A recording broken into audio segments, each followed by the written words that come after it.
Bismillahirrahmanirrahim. Assalamualaikum warahmatullahi wabarakatuh. Alhamdulillahirabbil alamin wa bihi nasta'inu ala umuri dunya waddin wassalatu wassalamu ala asrofil anbiya'i wal mursalin wa ala alihi wa sahbihi ajmain. Amma ba'du. Faqala Allah ta'ala fil Qur'anil Karim, a'udzu billahi minasyaitonir rajim. Bismillahirrahmanirrahim. Ya ayyuhallazina amanuttaqullaha haqqa tuqatih wa la tamutunna illa wa antum muslimun. Shadaqallahul adzim. Anak-anakku sekalian yang berbahagia, yang Bapak sayangi, sebelum kita ke materi kultum kali ini, marilah kita mengucapkan syukur alhamdulillah kepada Allah Subhanahu wa taala yang telah senantiasa memberikan rahmat dan hidayahnya kepada kita bisa mengikuti kegiatan hari ini dengan lancar. Tidak lupa membaca sholawat. Marilah kita sanggakan, marilah kita sampaikan kepada Nabi kita Nabi Muhammad SAW.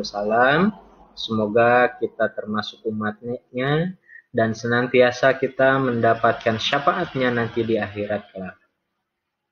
Untuk mengisi kegiatan kultum duha hari ini, Bapak mengambil judul yaitu kewajiban mengenal Allah Subhanahu wa taala melalui sifat wajibnya berdasarkan pengelompokannya.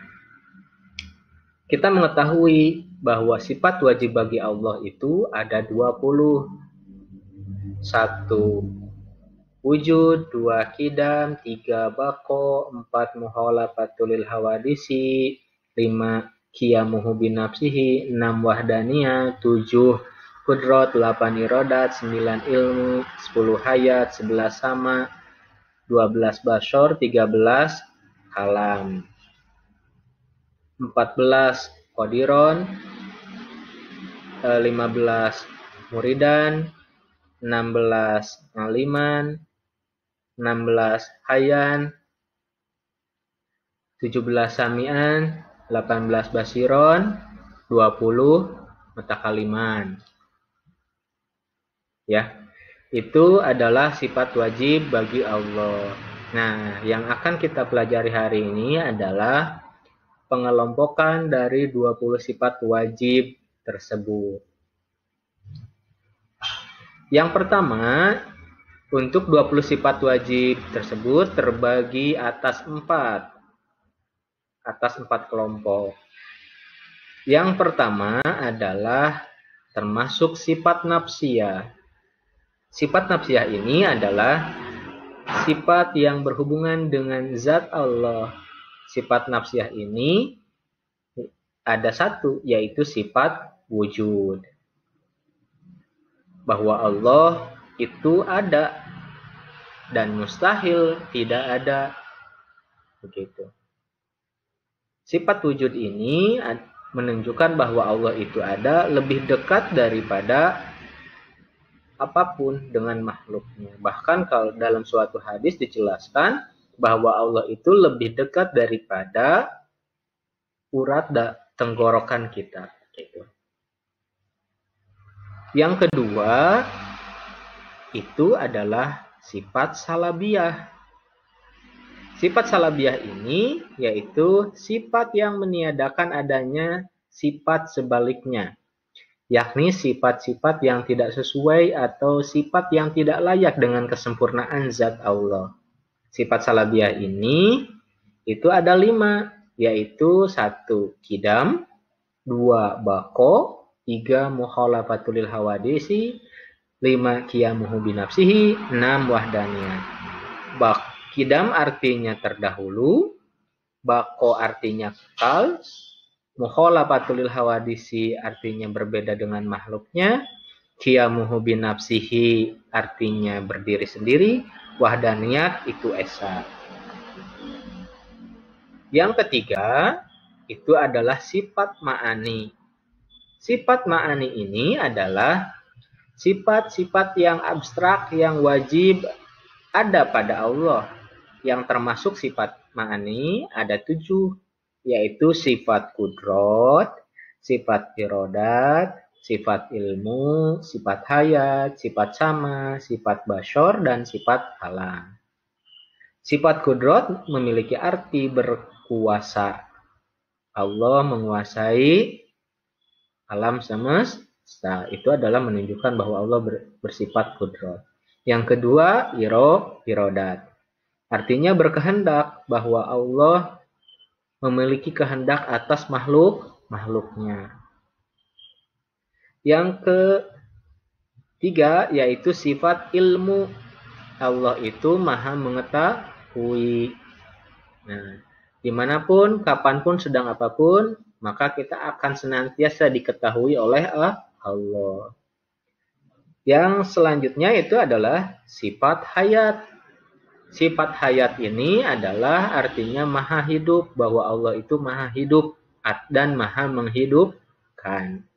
Manusia bisa hidup itu berdasarkan sifat hayat.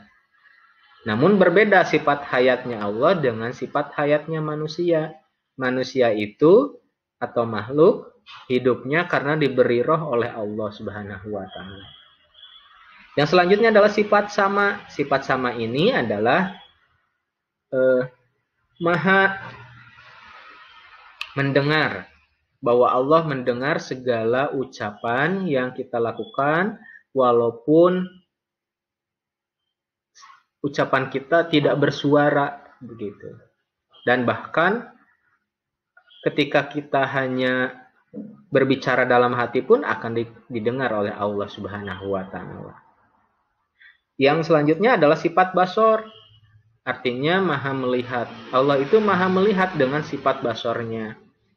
Apapun yang kita lakukan itu dilihat. Ya. Sedang apapun, dimanapun, maka akan dilihat oleh Allah. Maka kita harus senantiasa merasa malu melakukan apapun karena akan dilihat Allah. Yang terakhir untuk sifat ma'ani itu adalah sifat kalam, maha berfirman. Allah itu berfirman melalui kitab sucinya. Salah satunya yang kita anut atau jadi pedoman hidup kita adalah Al-Quran. Makanya kita harus mempelajari Al-Quran sebagai wujud berpedoman terhadap firman Allah Subhanahu wa taala. Yang terakhir itu adalah sifat maknawiyah. Sifat ma'nawiyah ini adalah kelaziman dari sifat ma'ani. Bila sifat ma'ani telah didefinisikan sebagai sifat yang ada pada sesuatu yang disifati, yang otomatis menetapkan suatu hukum padanya, maka sifat ma'nawiyah merupakan hukum tersebut. Artinya sifat ma'nawiyah merupakan kondisi yang selalu menetapi sifat ma'ani. Contohnya di sini sifat ilmu misalnya. Pasti zat yang bersifat dengannya mempunyai kondisi berupa kaunuhu aliman. Allah bersifat ilmu, maka sifat maknawiyahnya adalah kaunuhu aliman. Keberadaannya sebagai zat yang berilmu, begitu. Dengan demikian itu sifat maknawiyah juga ada 7 sebagaimana sifat ma'ani. Nah, di sini sifat ma'nawiyah itu adalah 1 kaunuhu qadiron, perwujudan dari sifat kudrot. Yang kedua, kaunuhu muridan, seperti ini penerapan dari sifat muridan atau irodah, ya. Yang selanjutnya kaunuhu aliman, seperti perwujudan dari sifat ilmu. Ada lagi kaunuhu hayan dari sifat hayat. Ada lagi kaunuhu sami'an dari sifat sama. Ada lagi kaunuhu basiron dari sifat basor. Ada lagi yang terakhir adalah kaunuhu mutakaliman dari sifat kalam. Ya. Penerapan yang harus kita lakukan dalam ranah keimanan terhadap Allah Subhanahu wa taala secara umum, setiap mukallaf wajib meyakini sifat wajib bagi Allah. sifat mustahilnya, sifat jaiz bagi Allah, sehingga kita harus satu, meyakini secara mantap tanpa keraguan bahwa Allah pasti bersifat dengan segala kesempurnaan yang layak bagi keagungannya. Yang kedua, meyakini secara mantap tanpa keraguan bahwa Allah mustahil bersifat dengan segala sifat kekurangan yang tidak layak bagi keagungannya. Yang ketiga, meyakini secara mantap tanpa keraguan bahwa Allah boleh saja melakukan atau meninggalkan segala hal yang bersifat jaiz atau mungkin, ya, yang boleh, jaiz itu boleh, seperti menghidupkan manusia dan membinasakan manusia, begitu. Nah, inilah penerapan yang harus kita lakukan sebagai wujud kita mengimani atau mengenal Allah dengan sifat-sifatnya melalui pengelompokan dari sifat-sifat wajib tersebut. Mungkin itu saja yang bisa disampaikan. Mudah-mudahan ada manfaatnya. Bapak akhiri dengan membaca doa qiraatul majlis. Subhanakallahumma wa bihamdika asyhadu an la ilaha illa anta astaghfiruka wa atubu ilaik. Wassalamualaikum warahmatullahi wabarakatuh. Untuk penugasannya silakan dipoto, ya. Nanti dikirimkan ke grup WA-nya masing-masing. Sekian, wassalamualaikum warahmatullahi wabarakatuh.